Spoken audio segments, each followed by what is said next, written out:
Dans cette vidéo, je vais te montrer comment faire une musique électro comme Blasterjaxx. J'espère que tu es prêt parce que ça va envoyer du lourd. Blasterjaxx est un groupe de musique électro formé en 2010 aux Pays-Bas par les DJ et producteurs Tom Jongkind et Idir Makla. Les deux artistes se sont rencontrés à l'âge de 9 ans et ont commencé à faire de la musique ensemble à l'adolescence.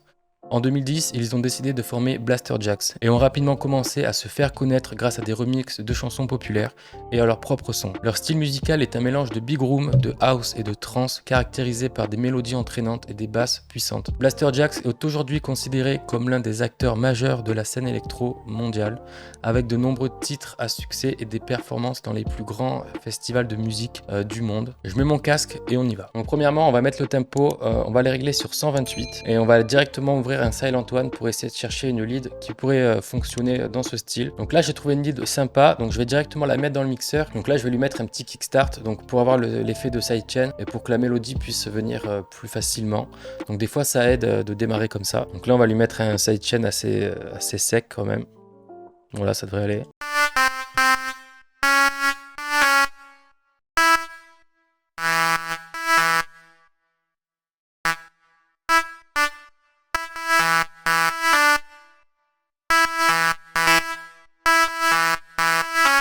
Donc là, je trouve que la mélodie est sympa, donc après à voir comment on va pouvoir créer des variantes.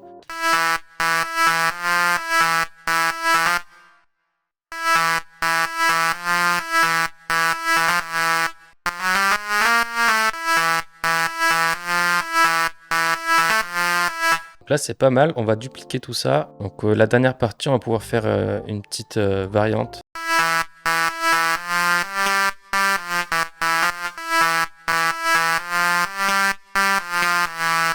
Bon, mais voilà, hop.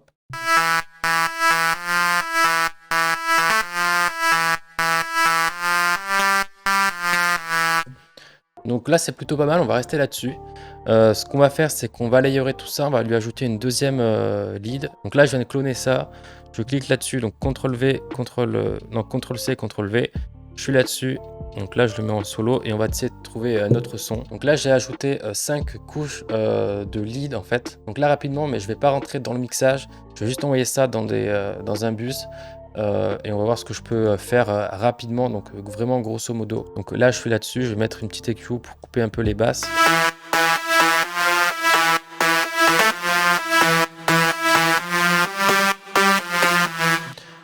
Une fois que ça c'est fait, je vais mettre un petit peu de compression sur tout ça.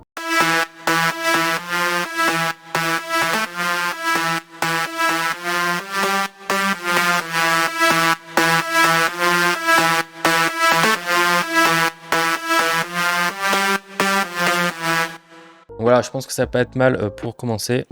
Donc là, je mets ça dans mon arrangeur qui est ici. Je vais le renommer parce que je vous conseille de renommer le plus possible ce que vous faites pour pas être à la fin débordé et ne plus savoir où aller. Donc là, dans la big room, il y a deux façons de faire entre guillemets.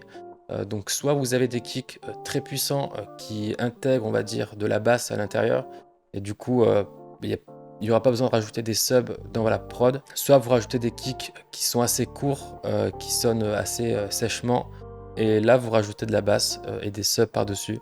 Donc voilà, il y a deux écoles, vous faites un peu ce que vous voulez. Mais moi, dans l'exemple, on va prendre des kicks déjà tout faits, on va dire. Donc une fois qu'on a ça, on va voir ce que ça donne. Je vais baisser un peu le volume.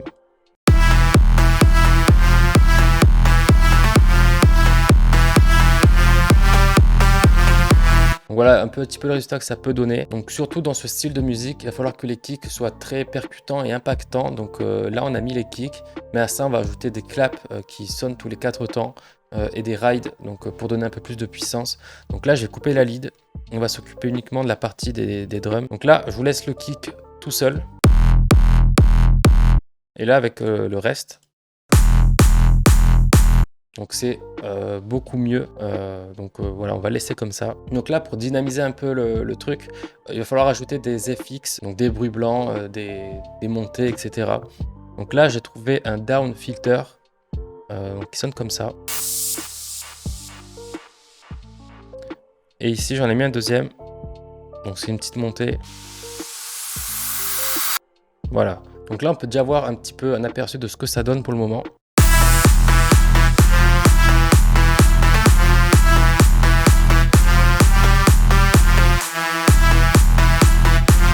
Donc là après voilà, c'est un bon début, on va continuer un petit peu. Donc là j'ai trouvé ce petit FX sympa, donc c'est celui-ci.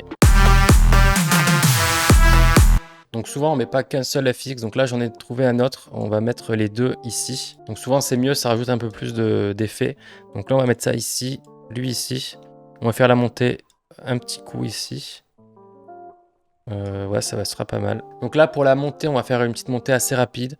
Je vais prendre une seule lead parmi celles que j'ai faites. On va la mettre ici. Et on va prendre une snare roll, donc une montée de snare. Donc là, j'ai mis une lead par ici et un snare roll juste ici. Donc voilà, c'est pour amener un petit peu la production, même si on ne se concentre pas sur l'introduction parce que c'est pas vraiment ce qui nous intéresse dans cette vidéo. Donc ce que je vais vous montrer, c'est vraiment le drop. Donc ici, on a ça. Le drop qui vient par ici. Je réfléchis si on peut acheter d'autres choses. Et je pense que oui. Donc là, je vais prendre tout ça, je vais le dupliquer. Et là, on va rajouter des toms qui vont vraiment tout faire. Et ça va être vraiment la signature des Blaster Jacks. Dans pas mal de leurs morceaux, surtout à l'époque, j'ai le souvenir qu'ils en utilisaient systématiquement. Et ça apportait vraiment une touche d'originalité dans leur prod. Donc voilà, elle est juste ici. Donc là, je vais enlever la lead et on va voir ce qu'on peut faire.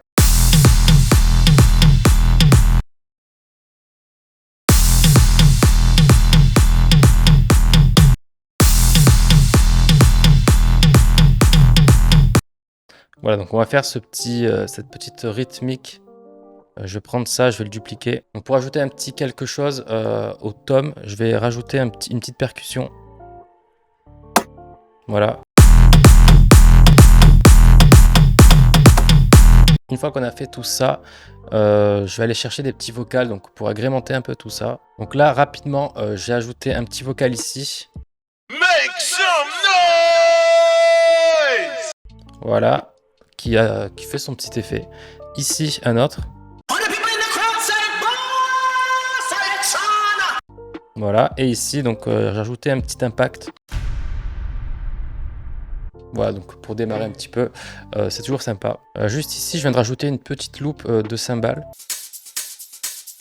Voilà, et je réfléchis, je pense que c'est pas trop mal là. Donc là, j'ai rajouté une deuxième petite snare roll ici. Voilà, je peux vous laisser sur ça. Je pense diminuer un peu le rythme, donc faire un petit peu moins de vidéos comme celle-ci. Donc je pense faire un petit peu moins de vidéos comme celle-ci et faire plus de tutos FL Studio. Donc j'arrêterai pas de faire ces vidéos-là, mais je pense que je vais diminuer un petit peu le nombre et faire peut-être une vidéo toutes les 2 semaines, voire tous les mois, une fois par mois. Je sais pas si c'est un contenu qui vous plaît forcément et je pense avoir un peu plus de résultats. Et je pense que les vidéos tuto vous aident un petit peu plus que juste ces vidéos là. Donc même si c'est cool à faire et je prends du plaisir à le faire, peut-être que vous kiffez aussi suivre un petit peu ces vidéos. Mais voilà, dites-moi en commentaire ce que vous en pensez. Est-ce qu'en effet ce type de vidéo c'est cool mais c'est pas ce que vous préférez? Est-ce que je fais un peu plus de tutos? Dites-moi ça. Moi je pense faire un peu plus de tutos. Voilà, donc je réfléchis encore à tout ça, c'est pas acté, mais voilà. Si vous regardez mes vidéos, je sais qu'il y a une proportion de personnes qui regardent les vidéos et qui ne sont pas abonnés. Honnêtement, abonnez-vous, c'est gratuit et ça prend littéralement 2 secondes et ça me soutient énormément. À ça, un petit like également, donc c'est aussi gratuit et c'est juste à côté du bouton s'abonner. Donc vraiment si vous faites ça, merci. En commentaire, dites-moi si j'ai réussi à faire de la big room. Est-ce que vous auriez changé des choses, fait les choses autrement? Dites-moi tout ça en commentaire, je serais vraiment curieux de savoir ce que vous en pensez ou si juste le résultat est cool. Et merci de mettre un petit commentaire, ça me fait énormément plaisir. Moi je vous dis à mardi pour une prochaine vidéo. C'était Lucas.